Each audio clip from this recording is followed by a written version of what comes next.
All right, turn 91. 3 dead. Let's see. One is your spearman. Okay, so mission accomplished. Oh, we moved the siege engines right in range. So we ate the alpha. We're trying the firewall strategy where I just lose units for no fucking reason to like slow to the advance down.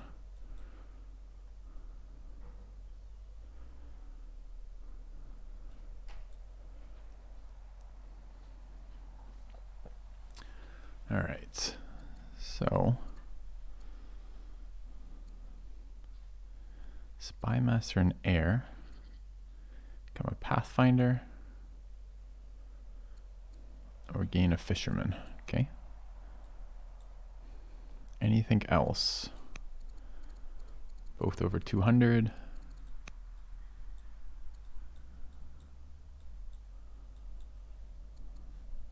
She okay? Yeah, she's doing well. Okay. Anything of interest? He rushed a Cataphract Archer.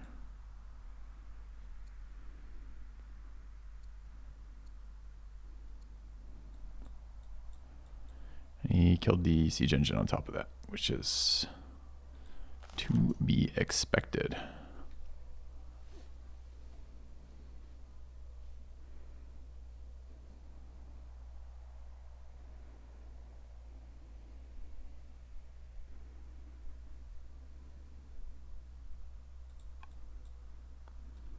All right, I've got 78 orders. I'm pretty sure the limiting factor here then is units.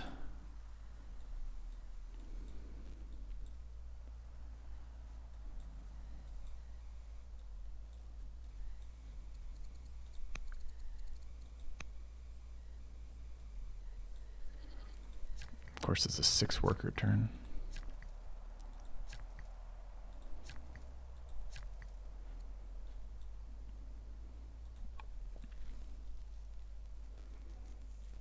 Sure. Where would the Fisher tile be? 3618. There. It's not a particularly useful Fisher tile. I guess I get a quarry out of it.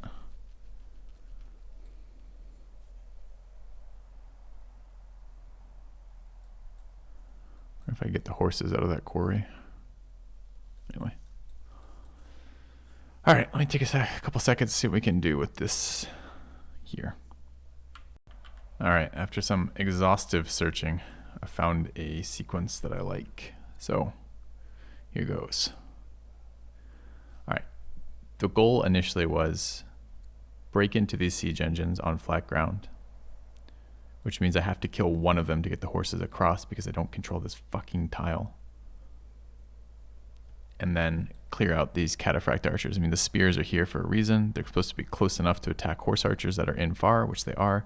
And yeah, so here goes. 71 starting orders. All right, Chariot Archer in. Well, these are light chariots for me. Fire on this, we get the flank there. Saddleborn Chariot Archers are so strong. Same again, another flank here to clear out that first unit. That unit is controlling my spears by zona controlling my spears. So it's first priority. We get a road here. The road changes this movement there from this horse arch, the light chariot moving in right there, from a force march to a non-force march. Take a shot there. That's not a flanking one. That's one of the other family, so no benefit in waiting. What the hell was that move? Not sure what that move was. Oh no. Are these undos? Okay, horse in there. Those might have been undos. I don't think it saves undos. I'm not quite sure what those two moves were, but I'm not going back through because I like this sequence. Anyways, there's the horse setting up here for the flank. Kills the spear on the flat ground. Spear over, cleave damage. It's my strongest spear. I don't want it to die. I find the promotions are much more valuable in attacking than they are in defending, so I'm trying to hide highly promoted units in the back if possible. All right, move over here. No, it doesn't save undos. I wonder what those 3 moves were then. Anyway, it doesn't matter. Get an attack off there. This unit here sets up the flank for that horse. I need the horse archers. I have 2 Kushite Cav, which are the 8 strength ranged units that I want to shoot in there. I'm also trying to save my Onager shot for across the river as well. So anyways, move in there to set up the flank, kill the unit. All right, bring a horse in here. I want to kill this elephant because I need its tile to shoot across the river. I only have 2 units that do 5 damage to this elephant. Well, 3. The spear is one of them. The spear requires an adjacency. So anyways, so hit with the horse deliberately because I don't want to take that tile. I would rather have the horse tank for the Kushite. Then this anti-horse promoted light chariot with the general on it for extreme combat strength to kill the elephant. Then with these tiles open, the 2 Kushites plus the Onager can shoot across the river. There's the first Kushite shot.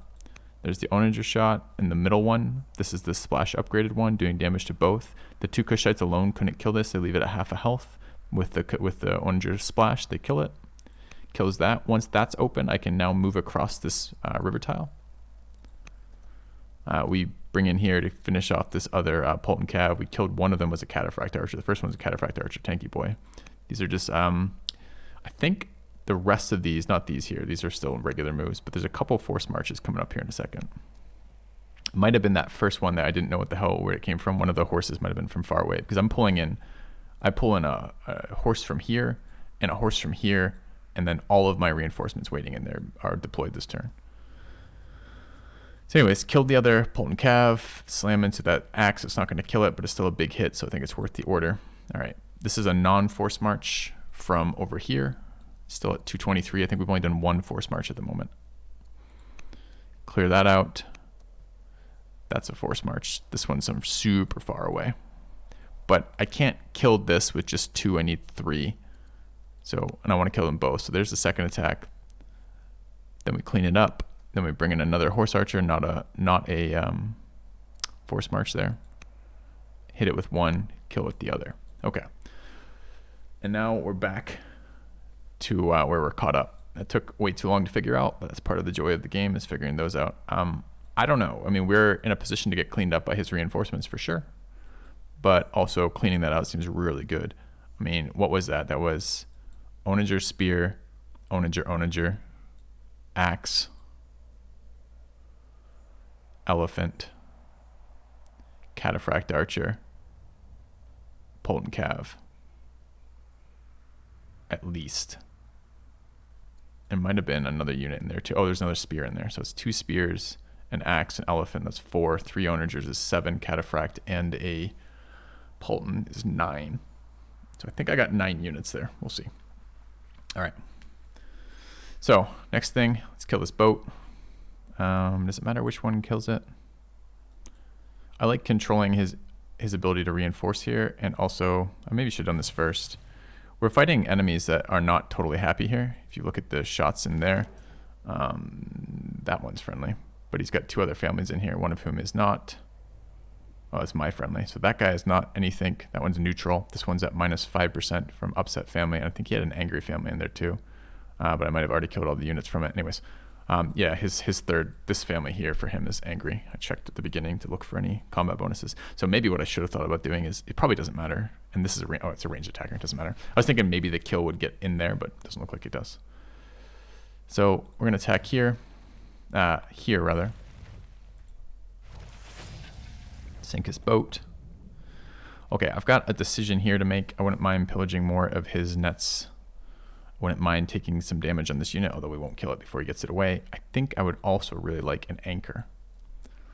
All right, I don't have much in the way of military points, although our rally finishes next turn, which will be 450 points, which is a lot. And I have other units I wish to move. So it might have to be anchor next turn. I'm not going to get any of these worker movements done this turn. It's just the cost of doing business here.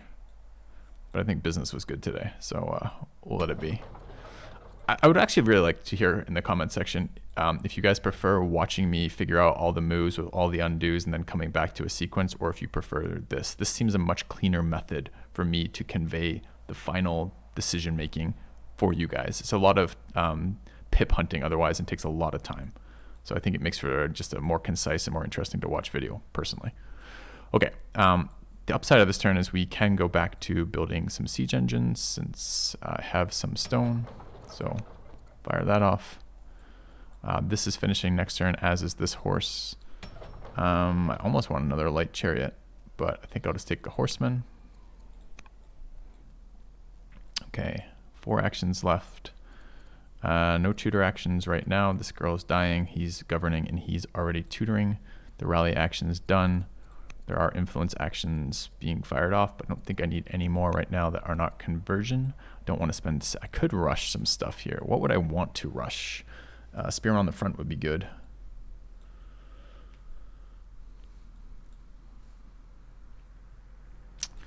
I'd really like to get this in. I need to look at the... So what I want to be able to do is reinforce across. The way he was reinforcing against me, where he can reinforce to this side, would be really nice.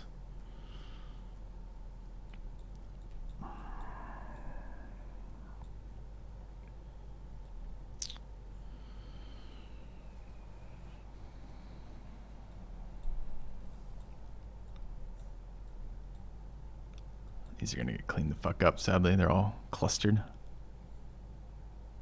wonder if that last move... No, if I do it there, it just puts a cluster outside of my territory. So I might as well be in my territory for that little tiny bonus there. Alright, I definitely thought that was a ranged horse archer when I bought it. It was actually kind of awkward to find this tile to attack with it because it's so short range and it's melee, which is not what I wanted. But anyway, okay. I mean, we almost could use another light cab. We definitely could use more Cushites. Maybe we just rush another Cushite next turn. So this being closer would be very nice. Maybe to there. I'm real tempted to pillage that.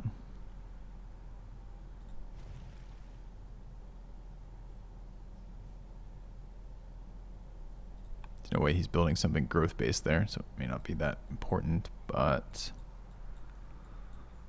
what else are we gonna do? Farm, I suppose.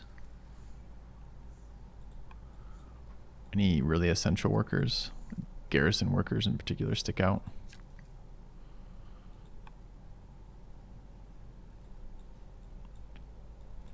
Garrison in that city would be very helpful. Oh, not that city, this city. Maybe another worker to the front.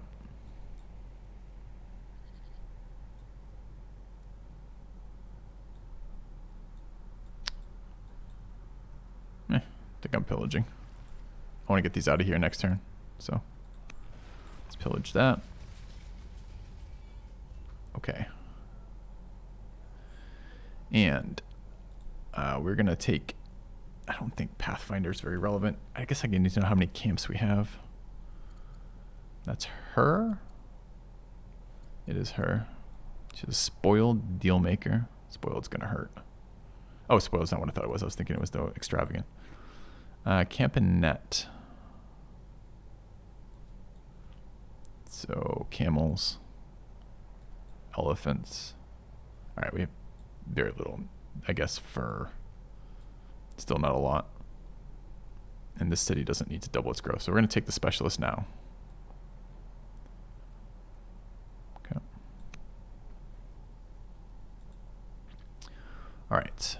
And with that done, I think I'm going to send the turn. Do we want to rush anything? I could rush the Onager to try to push here. We only have the one siege engine. And we're going to get hit back pretty hard. I could rush Spearman here for damage. There's a bunch of... How much does it cost to rush this? 360 there. It's really tempting. 340 there.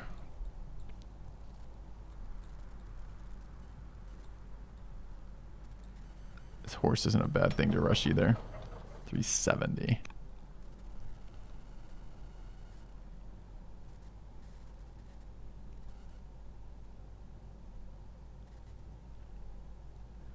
I think I can afford to wait and save it.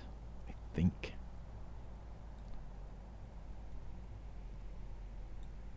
Ah, shit. Let's hope this doesn't bite me in the ass. But I'm going to greed it for the extra Cushite.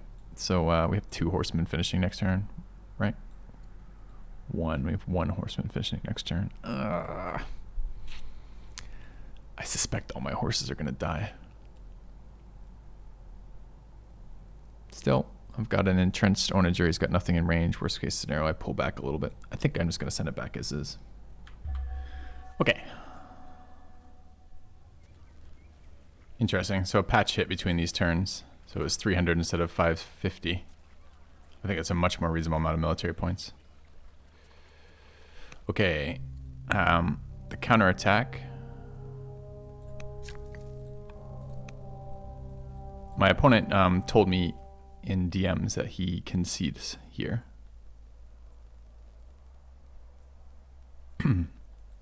So this is the counterattack. This is why he said he conceded, is he didn't feel there's enough damage and doesn't think he'll survive from here. It's surprising, I actually see a lot more units than I was expecting still alive. I've got this thing. I think that moved through my units. I think it's a patch turn, so I can't replay this, sadly. But I feel like that was this one over here, but we'll see in a minute. Let's see what else in here. A couple more things. All right. So I am going to do two things. I'm going to finish training this because I want to know the answer to this question. And I'm going to replay this. This is going to be 59.7.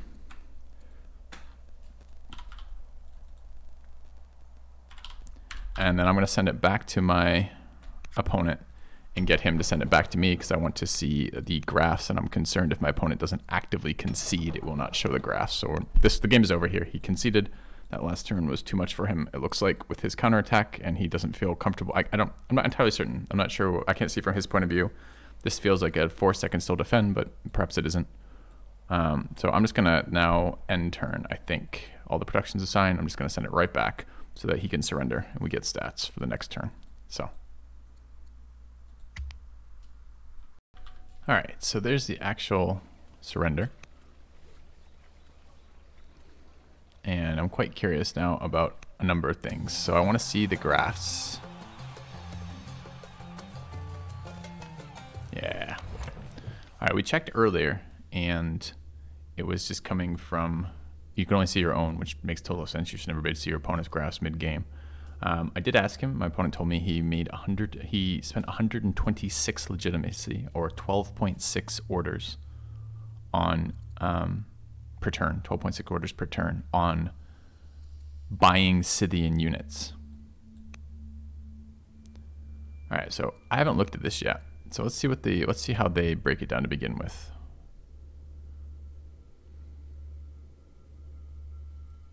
Oh, these are records. I don't give a shit about records. I just want to see the game. All right, there's civics production.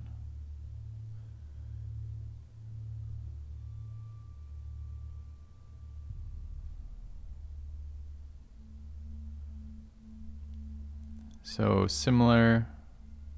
Looks like I'm a little ahead. We know it would be really nice on these would be averages. I wonder what fell off here. Turn 83. This is his ruler dying. This is his change of rulers. All right, let's look at training. This is excess training. So I don't know if that is him. I wish it also was labeled as excess training. Maybe it does say this. It doesn't. So I guess this means a larger percentage of his units.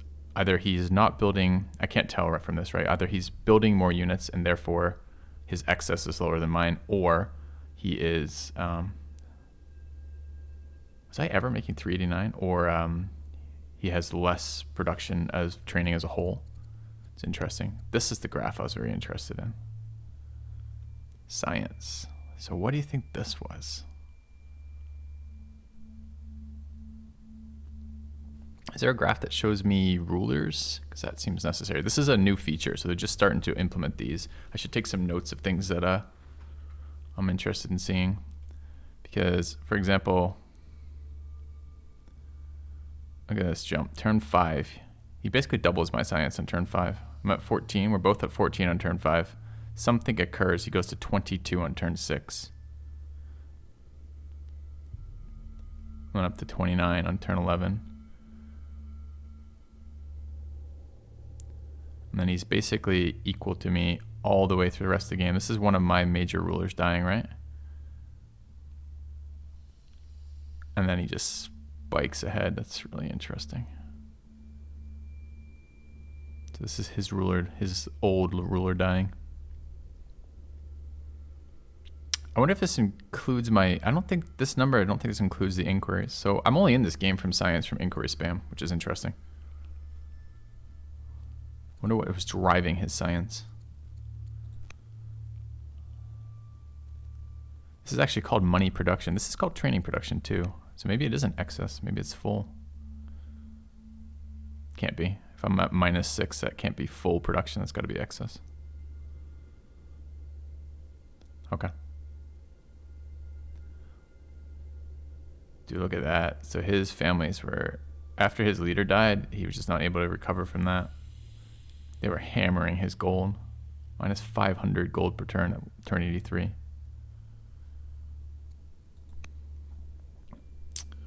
Also interesting here. This is order production. Persia, we're expecting Persia to be quite a bit ahead. But man, look how much. So this is probably about when he starts getting his orator rulers, probably each of these spikes, because that his super old ruler was an orator. Just shows the power of that guy, right? Because look at us. We go from 43 orders on turn 81. This is us fixing our family stuff when our other girl takes over. And we build that one wonder. And we hit 78 orders per turn from that. But look at this. At one point, 81. 81 again from there. So this was his orator leader until here, when he went from 76 orders per turn to 54. That's brutal, isn't it? It's such a big change. I wonder where the legitimacy purchasing is, because I would have expected some lower dips. I guess there's little dips, but it's a pretty steep growth curve with just some dips. I wonder if this was it, purchasing down here maybe. I don't know. There's the death of my one guy who had that attribute that was modifying all my capital growth, all my capital food.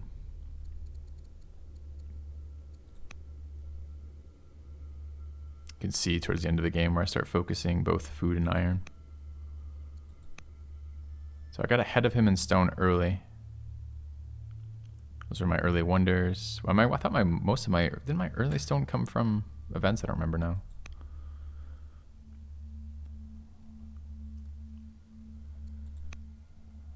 This is military score. I think this counts as military might.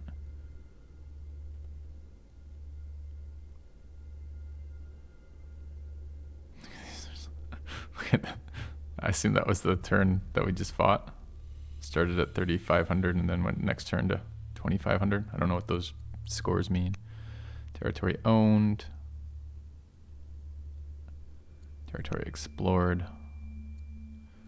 Resource prices. I don't think that one's working. Okay. The other thing I would really like to have seen is like cities. Is there a timeline for that?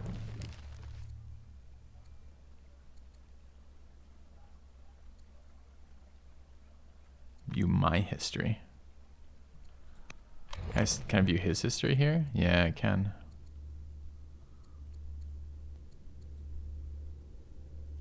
Oh, but only what I've explored. It doesn't. Oh, toggle fog. Turn that off. Okay.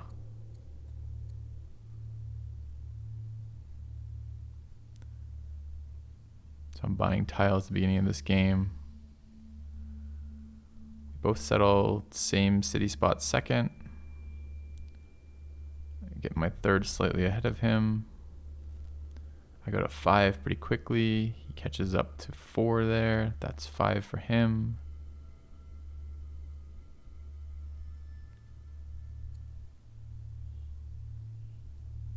All right. I'm not sure I can get any more from that, and that's probably not super exciting, but it's the first time I've seen those, so there we are. Now the fog of war is gone. Let's have a look around his lands, see what we're working with here. I mean, he's got his military, so these cities aren't at all developed. That has a little tiny bit of military production. This is full military production. This is almost full military production. This is full military production. Those have got citadels running as well. It's a citadel in there, so that's 2 strong cap cities outside of his cap city and another strong culture there. City ended up being pretty good for him. Look at those borders. Guess we kind of grabbed some too. But I mean, that's the settle above the volcano, grabbing all those tiles.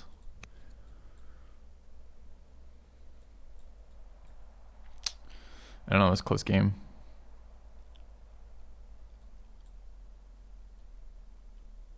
I'm not sure. Dude, he's got a ton of these things still.